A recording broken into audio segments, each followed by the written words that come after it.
everybody, welcome. This is Bree. Welcome to my home and my homestead. Today I'm going to show you how I'm going to take this suburban yard and turn it into a small but very functional and very fruitful suburban homestead. We have quite a few restrictions because there's an HOA, and some of those restrictions are kind of heartbreaking. But I decided to just surrender and get creative, because what else am I gonna do?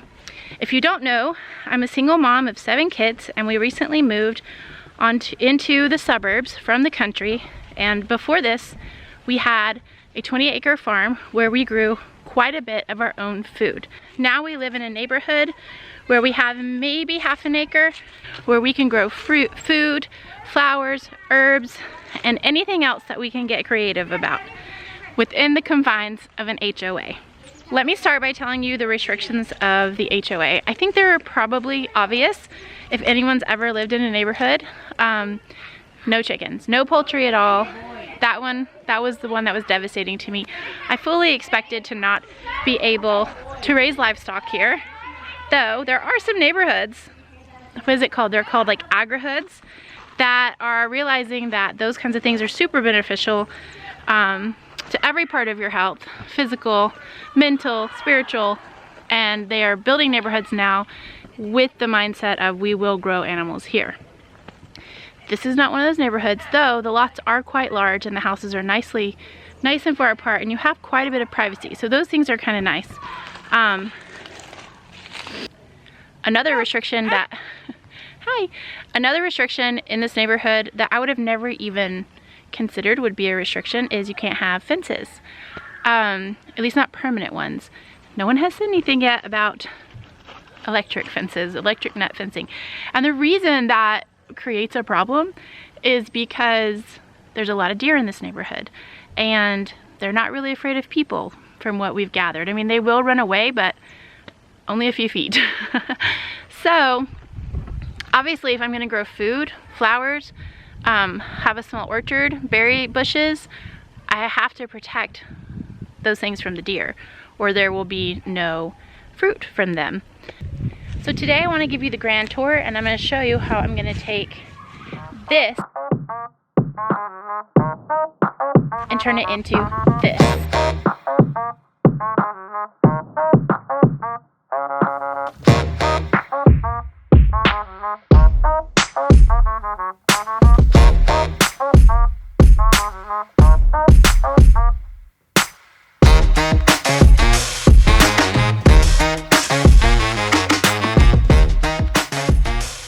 Let's just start with the very front of the house. Thankfully, we're on a septic, and thankfully the septic is in the front yard, which means I have access to the whole side of the house for gardening. So there, front yard. We can keep that just the way that it is. Of course, there'll be lots of flowers and beautiful trees and things added. Then there's this nice perimeter around the whole property.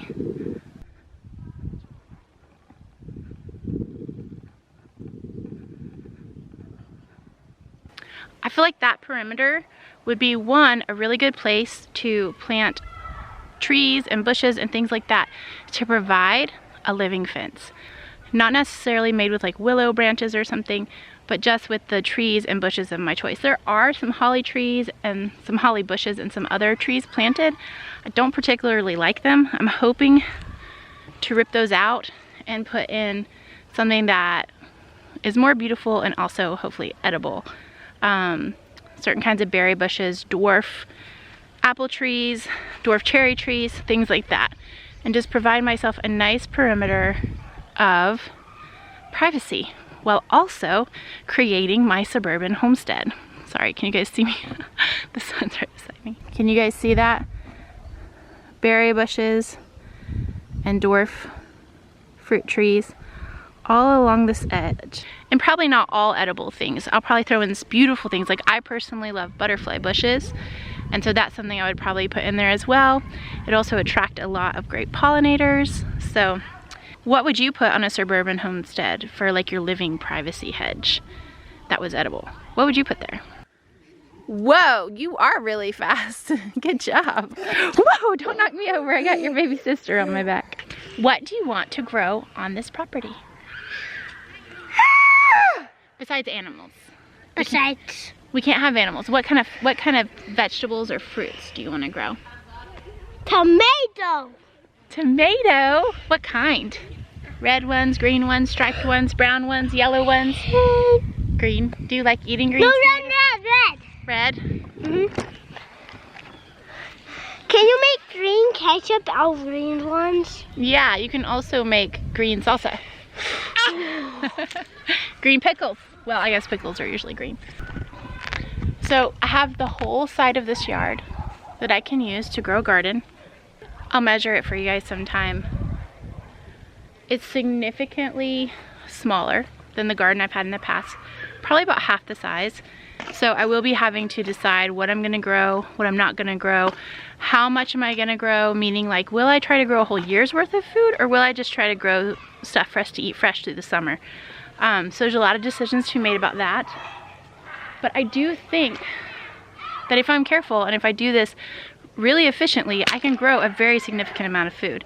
Obviously the garden will be my main focus, but I'm also hoping to do a few other really fun things, not just for me, not just for the garden and for the farm, but for the kids.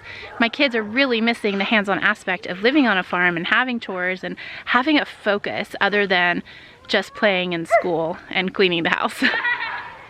So I have been brainstorming, come on, hold my hand. I have been brainstorming, thinking of things we can do on a piece of land this size that would satisfy their creativity, their desire to have real responsibility, as well as to take care of living creatures. So, one thing I would really like to do, is have meat rabbits. And I think what we would do is like meat rabbit tractors, because there's no rules about rabbits. What I think we would do is keep this area here for meat rabbits. There's a bunch of happy playing kids in the background. I have friends that have had meat rabbits for years, and so, you know, even though I'm no expert, I have experts around me that can guide me and give me a nice start. So we'll see come spring if we're feeling ready to do that. That might be a next year project. One thing about this yard that is stressful to me, so I need to get really creative about, is all the mulch on this property. This goes all the way down to the other side. That's a whole lot of mulch to maintain, to purchase. I know you'll say, oh, get wood chips dropped. Just because you sign up for wood chips does not mean you're guaranteed to get them. It can take years to get a wood chip drop. So we would be buying them. One idea, are you okay? One idea I have for this tree line here along this fence is to slowly turn it into a perennial garden. Like, think cottage garden with perennial herbs and beautiful perennial flowers. And even though it's shaded right now, it gets a significant amount of sun. Now, there are a few trees along this tree line, like tall ones, but they are tilted away from the mulched area. And also this is south facing. So really what's shading it is the house.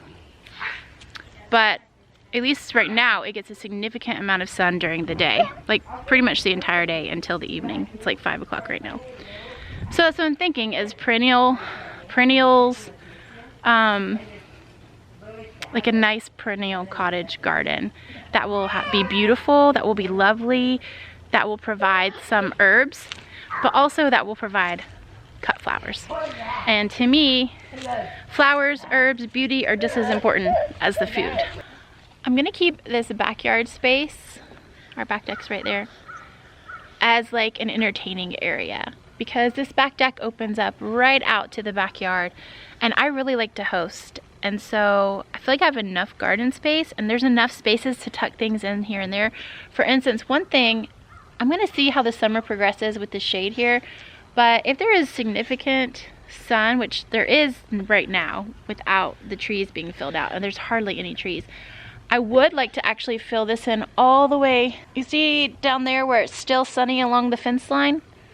I would actually like to put all of like my pumpkins and squashes and vining plants and things like that down there so I don't take up space in my garden, because that'll cover the ground and then I don't have to worry about mulching it, and I don't have to worry about weeds because the pumpkins and the squash will do it for me. Because I obviously cannot put in an entire perennial herb and flower garden in this area in one summer. That would be nice.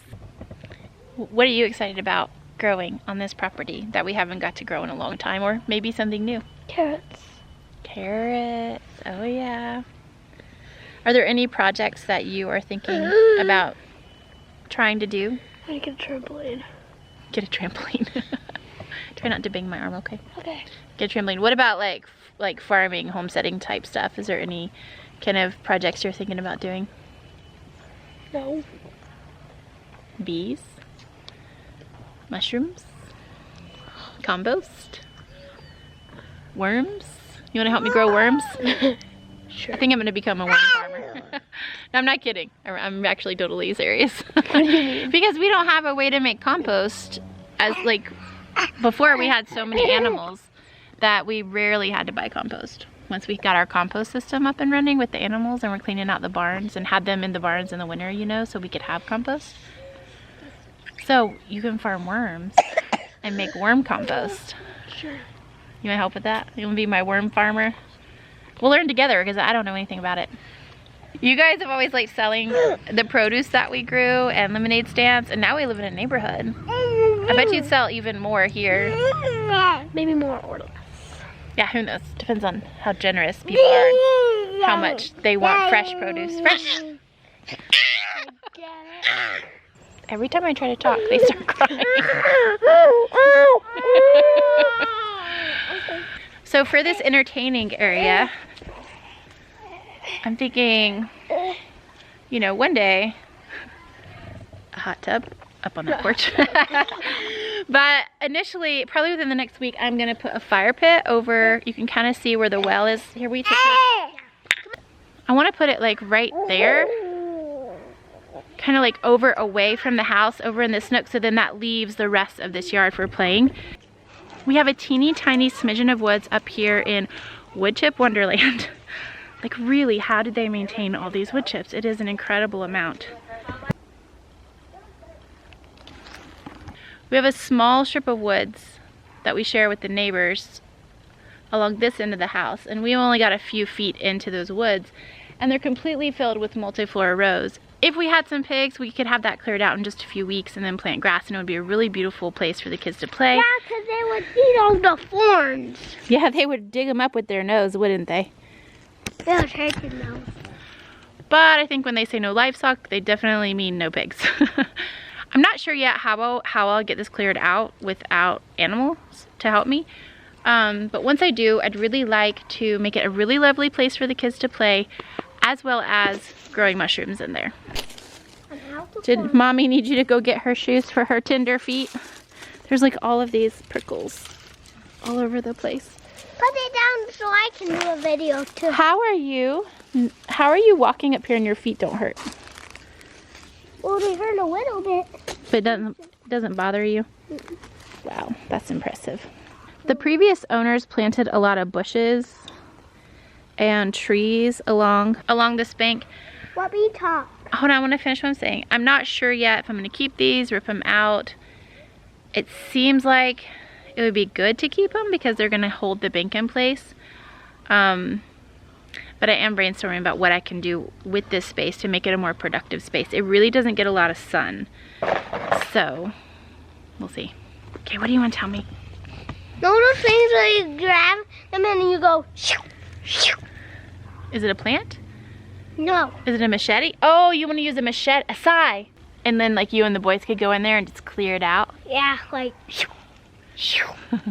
I think that would be a really good job for you boys. Mama? Yeah? Will we get paid if we do that? We could see about compensation. And You're saying you want a machete, not a sai? Yeah. Yeah, I don't blame you. Don't blame you. See this little thorn here? Mm-hmm. I'm squeezing it. You are amazing. Look at the hole that got me. Mm-hmm. So our little piece of property here is small, but it is mighty.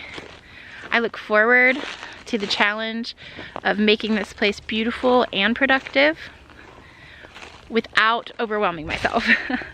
You know, just like everyone else, I have limitations. And so some of my limitations are definitely time, definitely money, and also energy. As well as that, this is not a farm. And our farm took up most of our free time. I don't want this to take up most of my free time. I want it to be even more of a hobby than our other farm while still being productive. I want to be able to do things with my kids outside of this yard. Since we had to move away from our farm and from living that lifestyle, we can bring some of that here with us. But it's not the same thing, and I don't want to act like it is. We will spend a lot of our time and energy making this place beautiful, but we also, the kids and I, really want to spend a lot of time exploring, going camping, going kayaking, doing a lot of really fun outdoor things that we've always enjoyed, very minimally because of the farm. But now, because we won't have animals unless we get meat rabbits, then we have a lot of freedom now to travel and to explore and to camp and to hike. You want bunnies? Uh-huh. Bees. We're probably gonna do bees. I don't know if that'll be this spring or next spring. That's right, honey. I hope that as you watch me turn this sort of blank canvas into a really productive suburban homestead that doesn't have chickens, that you will be encouraged to do what you can where you are. Whether you have a yard, a patio, 20 acres, anything that you can be creative and determined enough to accomplish, you can definitely do that within the confines of the limits that you have. Whether those be societal, financial, energy, health, time, you can do more than you think you can. It's really a matter of your mindset, your attitude, and your vision. Do we have vision?